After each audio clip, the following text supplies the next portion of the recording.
On vient de vous extraire une dent, et une seule question vous occupe. Qu'est-ce que vous allez bien pouvoir manger? La réponse tient en une règle simple, et une erreur à ne surtout pas commettre. Dans le trou laissé par la dent, un caillot de sang s'est formé. Ce caillot n'est pas un déchet, c'est lui qui protège l'os et qui referme la plaie. Tout ce que vous mangerez pendant 48 heures a un seul but, le laisser tranquille. Premier réflexe, et c'est celui que tout le monde oublie, pas de paille. L'aspiration crée une dépression dans la bouche qui peut décoller le caillot, et c'est la porte ouverte à l'alvéolite, cette douleur intense qui arrive 2 ou 3 jours plus tard. Pour la même raison, on ne crache pas et on ne rince pas énergiquement le premier jour. Ce que vous pouvez manger dès les premières heures. Du yaourt, de la compote, du fromage blanc, une purée, des œufs brouillés, une banane écrasée. Tiède ou froid, jamais chaud, parce que la chaleur dilate les vaisseaux et peut relancer le saignement.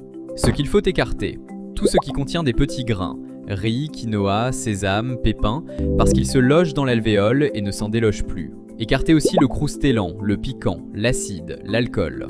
Et si vous fumez, c'est le moment de vous arrêter quelques jours. Le tabac est le premier facteur de risque d'alvéolite. Mâchez du côté opposé, buvez beaucoup d'eau et à partir du 2e jour, revenez doucement vers du plus solide, toujours mou. Dernier point, le plus important.